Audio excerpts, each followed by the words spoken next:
నమస్తే. అయోధ్య రామాలయ నిర్మాణానికి పెద్ద చరిత్రే ఉంది. రాముడు జన్మించిన చోట ఆలయ నిర్మాణం కోసం వందలాది మంది ప్రాణత్యాగం చేశారు.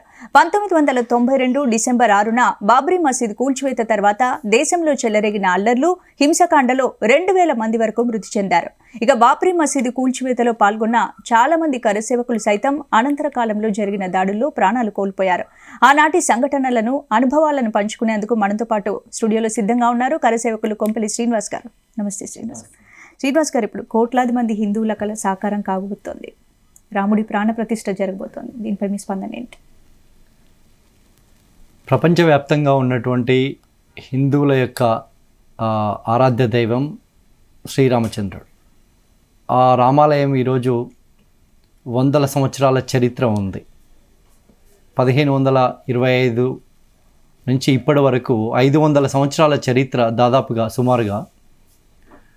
అటువంటి చరిత్ర ఉన్నటువంటి టెంపుల్ ఈరోజు మన కళ్ళ ముందు మన ముందు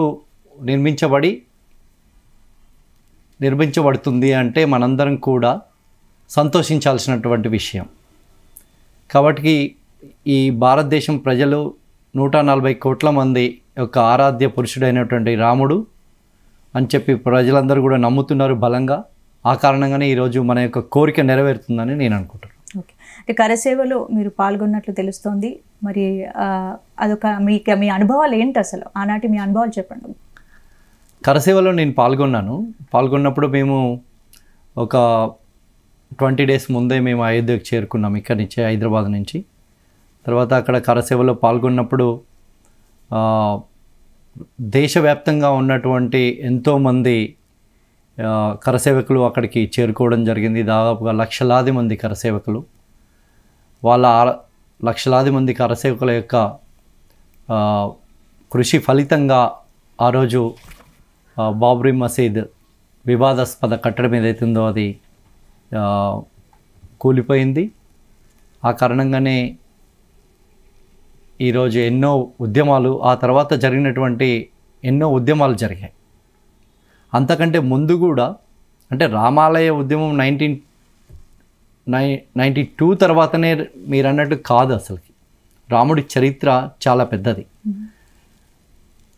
ఇప్పుడు ఏమంటున్నారంటే భారతీయ జనతా పార్టీకి అంటగడుతున్నారు. అయోధ్య గుడి అనగానే రామాలయం కడుతున్నారు, బీజేపీ ఓట్ల కోసం కడుతుంది అని చెప్పి. అసలు భారతీయ జనతా పార్టీ పుట్టకంటే ముందే రామాలయం యొక్క ఉద్యమం జరిగింది. రాముడి యొక్క చరిత్ర ఉంది ఈ దేశంలో కావచ్చు, ప్రపంచ దేశంలో ఉన్నటువంటి చాలా దేశాలు కూడా అటువంటి చరిత్రను నమ్ముతున్నాయి ఈరోజు. కంబోడియా కావచ్చు, ఇండోనేషియా కావచ్చు, నేపాల్ కావచ్చు, వివిధ దేశాలు. కాబట్టి మనం ఒకటి గమనించాలి, ఈ దేశంలో ఎవరైతే వ్యతిరేకిస్తున్నారో రాముడి ఆలయాన్ని కావచ్చు, రాముడి యొక్క ఈ ఉద్యమాన్ని కావచ్చు, దాన్ని గతంలో 1949 నుంచి ఈరోజు ఉద్యమం ఎన్నోసార్లు ఉద్యమం జరిగింది. ఎంతోమంది కరసేవకులు తమ ప్రాణాలను కూడా పణంగా పెట్టి ఈ దేశంలో రామాలయం నిర్మించాలని చెప్పేసి రాముడి యొక్క ఆరాధించే వాళ్ళు ఈ మన ఆదర్శ పురుషుడు రాముడు. రాజులలో మనం రాముడిని ఎందుకు ఎంచుకున్నాము అంటే ఈ రామరాజ్యంలో అన్ని మతాల వాళ్ళు ఉండే, కానీ ఏ మతాన్ని రాముడు కించపరచలేదు, ఏ మతాన్ని కూడా తక్కువ చేసి చూడలేదు. అన్ని మతాలని సమానంగా చూసినటువంటి గొప్ప చరిత్ర, గొప్ప రాజు, గొప్ప ఆరాధ్య దైవం రాముడు. కాబట్టి ఆ రాముడిని గుడిని ఎట్లాగైనా నిర్మించాలని ఈ 140 కోట్ల హిందువులు, భారతదేశంలో ఉన్న హిందువులు కావచ్చు, ప్రపంచవ్యాప్తంగా ఉన్న హిందూ సోదరులందరూ కూడా ఈరోజు నిజంగా గర్విస్తున్నారు. నేను హిందువుగా పుట్టాను అంటే దీనికి కారణం మనము మన సంస్కృతి కావచ్చు, మన సాంప్రదాయం, మన అలవాట్లు, వీటన్నిటిని కాపాడడంలో ముఖ్యంగా భారతీయ జనతా పార్టీ, విశ్వ హిందూ పరిషత్తు, ఆర్ఎస్ఎస్లు గట్టిగా ఈ ఉద్యమాన్ని నడిపించి ముందుకు తీసుకొచ్చి ఈరోజు ఆలయాన్ని నిర్మించడంలో ముఖ్య పాత్ర పోషించిందని నేను అనుకుంటున్నాను. ఓకే, అంటే శ్రీనివాస్ గారు, అసలు కరసేవలో పాల్గొనే అవకాశం మీకు ఎలా వచ్చింది? నేను అప్పట్లో అఖిల భారతీయ విద్యార్థి పరిషత్ ఏబీవీపీలో పనిచేస్తున్నాను. నేను హైదరాబాద్లో విద్యార్థి పరిషత్ నాయకుడిగా ఉన్నాను. నేను విద్యార్థి పరిషత్ నన్ను ఇక్కడి నుంచి ఒక విద్యార్థి పరిషత్ ఆఫీస్ నుంచి ఒక ముగ్గురు, సూర్యనారాయణ గారు, నన్ను, గణేష్ అని చెప్పేసి మా ముగ్గురిని అయోధ్యకు పంపించడం జరిగింది. మేము ఆ కారణంగానే నాకు ఆ అవకాశం వచ్చింది. కరసేవలో పాల్గొనడం మాత్రం పూర్వజన్మ సుకృతంగా భావిస్తాను నేను. ఓకే. అంటే మీరు పాల్గొన్న తర్వాత అంటే మీ అనుభవాలు ఏంటి? అంటే ఊహించారా ఇలా ఉంటుంది అని? అక్కడికి వెళ్ళాక మీ అనుభవాలు ఏంటి? అంటే అక్కడికి వెళ్ళే కంటే ముందు మేమైతే ఊహించని సంఘటనలు కొన్ని జరిగాయి. ఏం జరుగుద్దో తెలియదు. కరసేవలో పాల్గొన్నాము. అంటే ఇక్కడి నుంచి వెళ్ళే ముందే చాలామంది మీరు అక్కడికి పోతున్నారు, మళ్ళీ తిరిగి వస్తారో రారో అని చెప్పేసి అలాంటి ధైర్యం చేసి వెళ్ళారు కాబట్టి మరి ఏంటి మీరు ఊహించారు? అక్కడ జరిగిన సంఘటనలు ఏంటి అప్పుడు? అంటే జరిగిన సంఘటన అంటే అక్కడికి వచ్చినటువంటి లక్షలాది మంది కరసేవకుల యొక్క రాముడి యొక్క దృఢ సంకల్పం తీసుకొని మేము అందరం కూడా పాల్గొనడం జరిగింది. అందరి యొక్క కృషి ఫలితంగానే, కరసేవకుల యొక్క కృషి ఫలితంగానే అది కూలిపోవడం జరిగింది. ఓకే. అంటే బాబ్రీ మసీద్ కూల్చివేత తర్వాత మీకేమైనా కాల్స్ వచ్చాయి? బెదిరింపు కాల్స్ లాంటివి ఏమైనా వచ్చాయి? ఎప్పుడు రాలేదు. బెదిరింపు కాల్స్ ఏం రాలేదు. కాకపోతే ప్రతి సంవత్సరము హిందువులందరూ కూడా ఈ దేశంలో అది ఒక సుదినంగా భావించి శౌర్య దివస్గా జరుపుకుంటున్నాం మనందరం. ఓకే. మిగతా సూడో సెక్యులరిస్టులు ఎవరైతే ఉన్నారో ఈ దేశాన్ని హిందుత్వాన్ని వ్యతిరేకించే వాళ్ళు, హిందువులని కించపరిచే వాళ్ళు బ్లాక్ డే దినంగా జరుపుతున్నారు. డిసెంబర్ 6 రోజు మాత్రం కొంత జాగ్రత్తగా ఉండేవాళ్ళం మేము విద్యార్థి పరిషత్ విద్యార్థి నాయకుడిగా ఉన్నంత కాలం. ఎందుకంటే ఆ రోజే కొన్ని సంవత్సరాలు మాత్రం కొన్ని సంఘటనలు జరిగినాయి. కర్ఫ్యూలు జరిగాయి, హైదరాబాద్లో దాడులు జరిగాయి. ఎవరైతే యాక్టివ్గా పనిచేస్తున్నారో వాళ్ళందరినీ టార్గెట్ చేసి పనిచేయడం జరిగింది. కానీ నాకు ఎప్పుడు కూడా ప్రత్యక్షంగా నా పైన దాడి జరగలేదు, ఎవరు బెదిరింపు కాల్స్ రాలేదు. అంటే మీరు కరసేవకు వెళ్ళొచ్చిన తర్వాత అంటే బెదిరింపు కాల్స్ రాకపోయినా కూడా మీరు ఏంటి బట్ భయంగా ఉండేవాళ్ళు? అప్పుడు పరిస్థితులు ఎలా ఉండేవి? ఎప్పుడు భయపడలేదు. కరసేవలో పాల్గొనడం అనేది జీవితంలో ఒక భాగంగా భావించాం అంతే తప్ప ఎప్పుడు భయంతో ఎప్పుడు ఏ రోజు లేదు. తర్వాత కూడా ఎవరు ఏం భయపెట్టినటువంటి సంఘటనలు లేవు. కాకపోతే ఇదే ప్రతి సంవత్సరం డిసెంబర్ 6 వచ్చింది అంటే ఒక అలర్ట్గా ఉండడం అన్నట్టు. అంటే కామన్గానే అది ఒక హిందువులేమో విజయ దివాస్గా చేయడము, దానికి వ్యతిరేకమైనటువంటి ముస్లింలు కావచ్చు, లేకుంటే హిందుత్వానికి వ్యతిరేకంగా పనిచేసే రాజకీయ పార్టీలు కొంత వాళ్ళు బ్లాక్ డే దినంగా ప్రకటించి నల్ల జెండాలు ఎగిరేయడము ఇలాంటివి చేస్తూ ఉండేవాళ్ళం. ఓకే.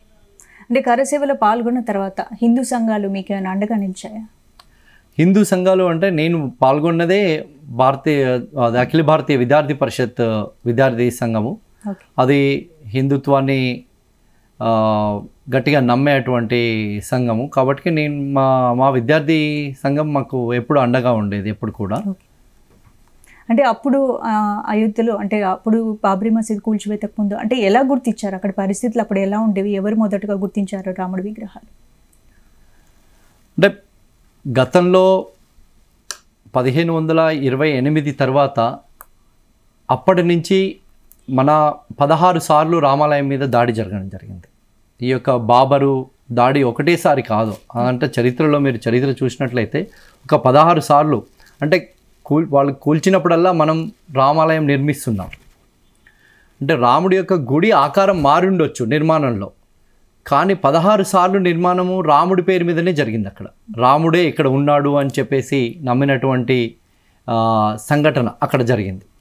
అట్లా చూసుకుంటూ పోతే మీకు రాముడి యొక్క ఆనవాళ్ళు ఆ రోజు నుంచి ఈ రోజు వరకు 500 సంవత్సరాల చరిత్రలో రాముడు అక్కడ ఉన్నాడని అందరికీ తెలుసు. ఎందుకంటే ఈ రాజ్యాన్ని పరిపాలించి ఈ ప్రజల యొక్క సుభిక్షాన్ని కోరినటువంటి రాజు రాముడే కాబట్టి, మన యొక్క హిందువుల యొక్క ఆరాధ్య దైవం కూడా రాముడే కాబట్టి మేము గుర్తించింది ఏం లేదు. అది సంస్కృతి నేర్పించింది హిందువులందరికీ కూడా. అది ఎప్పటి నుంచో తెలుసు. రాముడు అంటే అయోధ్యలో పుట్టాడు, అయోధ్యలో రామరాజ్యాన్ని స్థాపించాడు అని చెప్పేసి. అంటే ఏంటి ఇప్పుడు రామ జన్మభూమి వివాదం సుదీర్ఘ పాటు చాలా ఏళ్ళ పాటు కోర్టుల్లో ఉండిపోయింది కదా, సో ఏంటి అంటే మరి ఇది జరుగుతుంది అనుకున్నారా?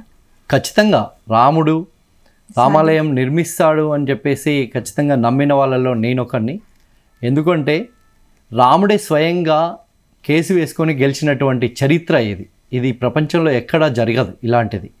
ఎందుకంటే మీరు చూసినట్లయితే కోర్టు కేసులు ఇవన్నీ చూసినట్లయితే మీకు అర్థమవుతుంది.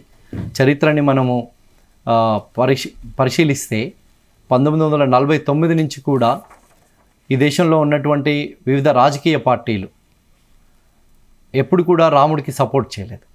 కాంగ్రెస్ పార్టీని తీసుకుంటే ఆ రోజు 49 డిసెంబర్ 16న అప్పుడున్నటువంటి ప్రధానమంత్రి నెహ్రూ గారే స్వయంగా అక్కడ కలెక్టర్ కేకే నాయర్ అని చెప్పేసి అయోధ్య కలెక్టర్ ఉండేవాడు, ఆయనకి స్వయంగా ఆదేశాలు ఇచ్చిండు ఆ రాముడు విగ్రహాలు తీసేసి బయట పెట్టమని చెప్పేసి. ఆయన ఏం చెప్పిండంటే నేను ఆ పని చేయలేను, అవసరమైతే రాజీనామా చేసి వెళ్ళిపోతానని చెప్పేసి రాజీనామా చేసి వెళ్ళిపోయినటువంటి పరిస్థితి. మీకు అట్లా చరిత్ర చూస్తే రాముణ్ణి రక్షించడం కోసము ఎన్నోసార్లు ఉద్యమాలు జరిగినాయి ఈ దేశంలో, ఎంతోమంది ప్రాణ త్యాగం చేసిండ్రు.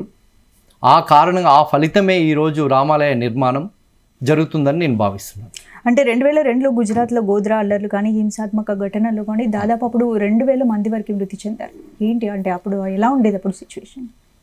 దేశంలో ఆ గోద్రా అల్లర్లు జరగడానికి కారణం అందరికీ తెలుసండి.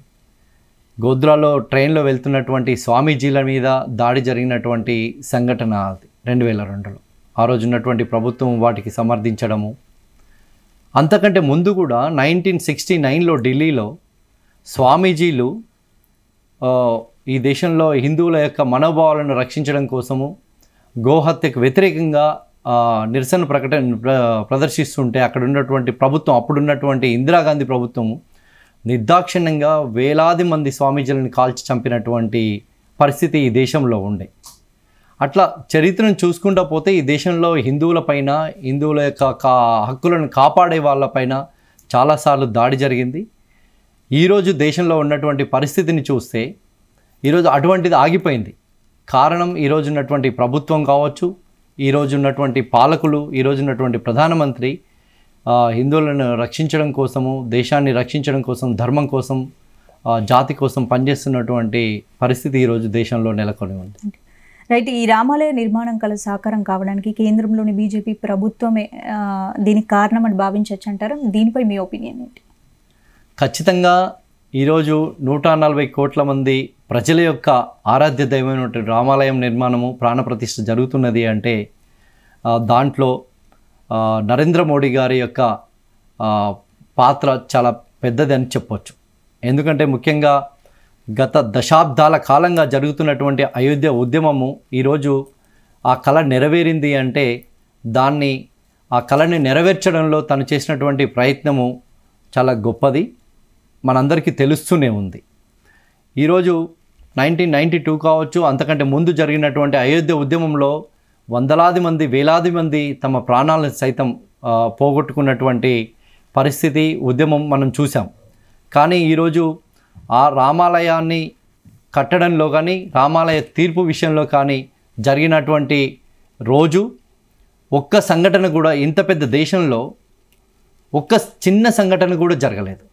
చిన్న దాడులు కావచ్చు, కర్ఫ్యూలు కావచ్చు, లేకపోతే అంతకంటే ముందు చూసినటువంటి పరిస్థితికి ఇప్పుడు పోలిస్తే ఒక్క చిన్న సంఘటన కూడా జరగకుండా ఈరోజు ఉన్నటువంటి ప్రధానమంత్రి దాన్ని పరిష్కరించిండు అంటే ఆ గొప్ప మాత్రం డెఫినెట్గా మన ప్రధానమంత్రి నరేంద్ర మోడీ గారికి దక్కుతుందని నేను ఖచ్చితంగా భావిస్తున్నాను. అంటే దీనిపై విపక్ష పార్టీలు సుముఖంగా లేవు, ఇది ఒప్పుకోవట్లేదు. ఎందుకంటే కేంద్రంలోని కాంగ్రెస్ లాంటి విపక్ష పార్టీలు అయోధ్య ప్రాణప్రతిష్ఠ కార్యక్రమానికి వాళ్ళు సుముఖంగా లేరు. సో దీన్ని మీరు ఎలా చూస్తారు? అంటే నేను ఇందాకే చెప్పాను మీకు, 1949లో నెహ్రూ గారు రామాలయంలో ఉన్నటువంటి విగ్రహాలను తీసేయమని చెప్పేసి, దాని తర్వాత మధురలో ఉన్నటువంటి శ్రీకృష్ణ ఆలయానికి సంబంధించి ఇందిరాగాంధీ గారు 1965-66లో ఒక ఫేక్ ముస్లిం ఆర్గనైజేషన్ క్రియేట్ చేసి ఇది ముస్లింల యొక్క ప్రాపర్టీ అని చెప్పినటువంటి సంఘటన ఈ దేశంలో ఉంది. దాని తర్వాత ఈ మధ్యకాలంలో UPA 1లో ఉన్నటువంటి మన్మోహన్ సింగ్ గారి ప్రభుత్వంలో ఉన్నప్పుడు రాముడు అంటే లేనే లేడు, రాముడు ఆలయం కాదు, అసలు రాముడు అంటే అది లేడు అని చెప్పినటువంటి కోర్టులో పిటిషన్ వేసినటువంటి సంఘటన. అంటే కాంగ్రెస్ పార్టీ యొక్క చరిత్ర చూస్తే ఏ రోజు కూడా ఈ దేశం యొక్క ప్రజల యొక్క మనోభావాల కోసం కాదు, వాళ్ళు ప్రధానమంత్రిగా ఉండడం కోసము, వాళ్ళ కుటుంబము రాజకీయంగా లబ్ధి పొందడం కోసమే ఈరోజు దేశంలో వాళ్ళు దేశంలో ఒక రాజకీయ పార్టీని నడిపించారు తప్ప అంతకంటే మనం చెప్పాలంటే నిజంగా కూడా నెహ్రూ 1959లో బాబర్ యొక్క సమాధిని సందర్శించిండు. ఇందిరాగాంధీ చూస్తే 1968లో బాబర్ సమాధిని సందర్శించింది. 2005లో ఇప్పుడున్నటువంటి మనం చెప్పుకునేటువంటి రాహుల్ గాంధీ అని చెప్పుకుని ఎవరైతే చెప్పుకుంటున్నారో 2005లో తను బాబర్ సమాధిని సందర్శించినటువంటి విషయాన్ని మనం గుర్తుంచుకోవాలి. అంటే వీళ్ళు ఏ రోజు కూడా భారతీయ దేశం గురించి కావచ్చు, భారతదేశంలో ఉన్నటువంటి ప్రజల గురించి కావచ్చు, భారతీయుల గురించి ఏ రోజు కూడా వాళ్ళు పట్టించుకున్నటువంటి దాఖలాలు లేవు. మీరు అడిగినట్లు ఈరోజు రామాలయానికి సపోర్ట్ చేయట్లేదంటే వాళ్ళు చేయలేదు, ఎప్పుడు కూడా గతంలో చేయలేదు, ఇప్పుడు చేయరు, ఇంకెప్పుడు కూడా చేయరని నేను కాంగ్రెస్ లాంటి విపక్ష పార్టీలు అయోధ్య ప్రాణ ప్రతిష్ఠ కార్యక్రమానికి హాజరు కావట్లేదు. ఈ హాజరు కాకపోవడం ఎలా చూడొచ్చు? అంటే మన అసలు వాళ్ళకి హాజరయ్యే హక్కే లేదంటున్నాను నేను. రాముడు విగ్రహాలు రామాలయంలో నుంచి తీసేయమని అడిగినటువంటి నెహ్రూకి, బాబర్ సమాధిని సందర్శించినటువంటి ఇందిరాగాంధీ కుటుంబానికి, బాబర్ సమాధిని సందర్శించినటువంటి రాహుల్ గాంధీ విన్సీకి ఈ రామాలయం ప్రాణ ప్రతిష్టకు వచ్చే హక్కు లేదంటున్నాను నేను. వాళ్ళు ఏ మొహం పెట్టుకొని వస్తారు చెప్పండి, ఒకసారి మీరు ఆలోచించండి. రాముడిని ఎప్పుడూ రాముడిగా కొలవలేదు వాళ్ళు, రాముడిని ఎప్పుడూ రామాలయాన్ని సందర్శించలేదు వాళ్ళు. కానీ బాబర్ సమాధిని సందర్శించిండు. ఈ దేశ సంస్కృతిని, ఈ దేశ సంపదని కొల్లగొట్టినటువంటి మొఘలుల యొక్క సమాధులను సందర్శించినటువంటి చరిత్ర ఉన్నటువంటి కుటుంబం కాంగ్రెస్ పార్టీ కుటుంబం. అటువంటి కుటుంబము రాముడి యొక్క ప్రాణ ప్రతిష్ఠ కార్యక్రమానికి వస్తుందని నేను అనుకోవట్లేదు. వాళ్ళకి ఆ హక్కు కూడా లేదు. అంటే రాముడిని అడ్డం పెట్టుకొని బీజేపీ రాజకీయాలు చేస్తుందని ప్రతిపక్ష పార్టీలు విమర్శిస్తున్నాయి.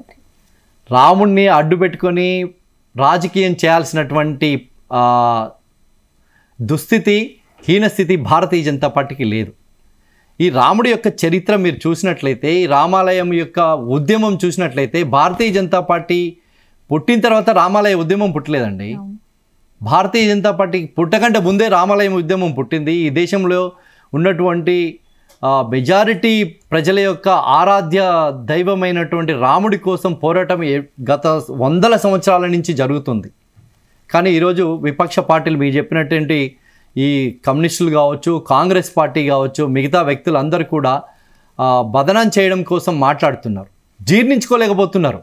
140 కోట్ల హిందువుల పక్షాన ఈరోజు రాముడి యొక్క వారసత్వానికి ఆదర్శంగా నిలిచినటువంటి ఈ యొక్క ప్రజల యొక్క కోరిక మేరకి నరేంద్ర మోడీ గారు ఆ కార్యక్రమంలో పాల్గొంటుంటే ముఖ్యంగా కాంగ్రెస్ పార్టీ జీర్ణించుకోలేకపోతుంది. అంటే రాముడి ప్రాణ ప్రతిష్ఠ కార్యక్రమం సరిగ్గా జరగట్లేదు, ఇది కేవలం ఒక పార్టీ కార్యక్రమంలో జరుగుతోందని విపక్షాలు ఆరోపిస్తున్నాయి.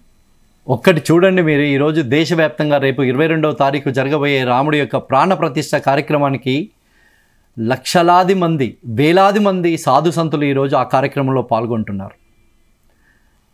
కాంగ్రెస్ పార్టీ ఆ కార్యక్రమంలో పాల్గొనడం ఇష్టం లేక, ముఖ్యంగా ఈ దేశం యొక్క ప్రజల యొక్క మనోభావాలని దెబ్బతీయడం కోసం వాళ్ళు నమ్మరు కాబట్టి దాన్ని ఎలానైనా మనం బదనాం చేయాలి. భారతీయ జనతా పార్టీని కావచ్చు, మిగతా రాముడి యొక్క ఆలయ నిర్మాణం కోసం పనిచేసినటువంటి సంస్థలని బదనాం చేయడం కోసం మాట్లాడుతున్నటువంటి సందర్భమే. కానీ ఈరోజు దేశవ్యాప్తంగా ఉన్నటువంటి స్వామీజీలను చూడండి మీరు, ఎంతమంది స్వామీజీలు ఈరోజు ఆల్రెడీ బయలుదేరారు, ఆల్రెడీ అయోధ్యకు చేరుకున్నారు. మనము విజువల్స్లో చూడొచ్చు ప్రత్యక్షంగా. ఎంతోమంది ఈరోజు ఆ కార్యక్రమంలో పాల్గొనడం కోసము స్వచ్ఛందంగా అక్కడికి చేరుకుంటున్నారు. రాబోయే రోజులలో కూడా ఇప్పటికే దాదాపుగా 100 ట్రైన్లకు బుక్ అయిపోయినాయి టికెట్స్. దాదాపు 5 లక్షల మంది ఇప్పుడు దాదాపుగా అక్కడ ఉన్నటువంటి ప్రభుత్వము యొక్క క్యాల్కులేషన్స్ ఏంటంటే సంవత్సరానికి 15 నుంచి 20 కోట్ల మంది విజిట్ చేస్తారు అయోధ్యని అని చెప్పేసి ఈరోజు ఉన్నటువంటి క్యాల్కులేషన్స్ చెప్తున్నాయి. అంటే ఈ దేశంలో కాంగ్రెస్ పార్టీ ఎప్పుడు కూడా ఈ దేశం గురించి కానీ, ఈ దేశం యొక్క ప్రజల యొక్క ఆరాధ్య దైవమైనటువంటి రాముడి గురించి కానీ పట్టించుకున్నటువంటి కానీ మాట్లాడిన సందర్భాలు లేవు. కాబట్టి వాళ్ళకి ఈరోజు ప్రాణప్రతిష్ఠ కార్యక్రమంలో పాల్గొనే హక్కు లేదు, పాల్గొనాలని వాళ్ళు అనుకోవట్లేరు. రైట్. అంటే రాముడు పుట్టిన చోటే మళ్ళీ ఆలయ నిర్మాణం జరగడం, అది ఇన్నేళ్ల తర్వాత, ఇన్ని దశాబ్దాల తర్వాత కళ సాకారం కాబోవడం ఎలా చూడొచ్చు అంటారు? రాముడు ఉన్నాడు, రామరాజ్యం నిజం అనే దానికి ఇదొక ఆదర్శం, ఇదొక నిదర్శనం అండి. అంటే ఈరోజు 500 సంవత్సరాల చరిత్ర గల్లటువంటి ఆ ప్రాంతంలో మళ్ళీ రామాలయం నిర్మాణం అవుతుంది అంటే నిజంగా రాముడు ఉన్నాడనే భావించాలి మనం కూడా. ఎందుకంటే లేకుంటే అదంతా జరిగేది కాదు. ఈరోజు రాముడి యొక్క ఆజ్ఞ లేకుండా శివుడి ఆజ్ఞ లేకుండా చీమైనా కుట్టదని చెప్తారు కదా, అట్లనే రాముడి ఆజ్ఞ లేకుండా రామాలయం నిర్మాణం కాదు. నిజంగా రామరాజ్యం ఉండే ఆ కాలంలో మళ్ళీ రామరాజ్య స్థాపన కోసం ఈ దేశం యొక్క ప్రజల యొక్క కోరిక మేరకి మళ్ళీ రాముడి యొక్క ఆ రోజు రాముడు ఎలా అయితే పాలించాడో ఈరోజు నరేంద్రుడు కూడా అలాంటి పాలన తీసుకొస్తాడు. ఖచ్చితంగా ఆ నరేంద్రుడు ఇంకా 10 కాలాల పాటు మనల్ని బాగా పాలించేలాగా మనం మద్దతుగా ఉండాలని చెప్పేసి నేను కోరుకుంటున్నాను. అంటే ఆలయ నిర్మాణం చూసినట్టయితే ప్రపంచంలో ఇది 3వ అతిపెద్ద ఆలయంగా నిర్మాణం కాబోతుంది. దాదాపు 2500 ఏళ్ల పాటు తట్టుకునేలా కూడా దీన్ని నిర్మిస్తున్నారు. అంటే ఇన్నేళ్ల తర్వాత ఇది సాధ్యం కావడం అంటే ఖచ్చితంగా అంటే ఎవరికి క్రెడిట్ అంటారు మీరు? ఇది ప్రపంచవ్యాప్తంగా ఉన్నటువంటి హిందువుల యొక్క క్రెడిట్ ఇది. ఏ ఒక్క వ్యక్తికో క్రెడిట్ చెందదు ఇది. అంటే మన అందరం కూడా ఆరాధ్య దైవంగా భావిస్తున్నటువంటి భవ్యమైన మందిరము నిర్మాణం అవుతున్నది. కాబట్టి మన అందరి కోరిక మేరకే ఈరోజు ఆలయం నిర్మాణం అవుతుంది. మన ఈ క్రెడిట్ అంతా కూడా హిందువుల అందరిది ఈ యొక్క క్రెడిట్. రైట్. అలాంటి మీరు కరసేవకుల్లో పాల్గొన్నారు కాబట్టి ఇంకా మీ అనుభవాలు ఏం చెప్తారు? అంటే నేను కరసేవలో పాల్గొన్నప్పుడు ముఖ్యంగా అక్కడ మాకు వినయ్ కటియార్ అని చెప్పేసి బజరంగ్ దళ్ ఆల్ ఇండియా అధ్యక్షుని ఆధ్వర్యంలో మేము కరసేవలో పాల్గొనడం జరిగింది. ఆ రోజు నేను అక్కడ ఉన్నటువంటి పైనుంచి పడిపోయి కింద పడిపోవడం జరిగింది. పడిపోయి అక్కడ కొద్ది రోజులు ఒక 20-25 డేస్ హాస్పిటల్లో ఉన్నాను నేను. ఆ తర్వాత జరిగినటువంటి సంఘటనలో నేను ఒక 25 రోజుల తర్వాత హైదరాబాద్కి చేరుకున్నాను. అప్పుడు నేను హైదరాబాద్కి వస్తా అని చెప్పి మాత్రం అనుకోలేదు. నేను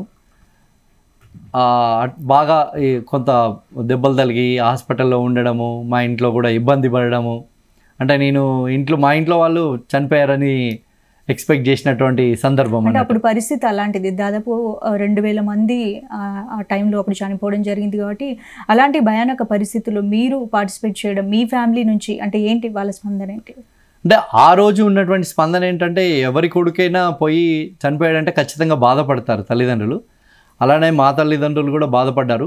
కానీ ఈరోజు మాత్రం చాలా హ్యాపీగా ఉన్నారు. నా కొడుకు కూడా దాంట్లో పాల్గొన్నాడు. ఈరోజు ఆ భవ్యమైనటువంటి మందిర నిర్మాణంలో నా కొడుకు పాత్ర కూడా ఉంది అని చెప్పేసి ఈరోజు చాలా సంతోషంగా ఉన్నారు. ఓకే.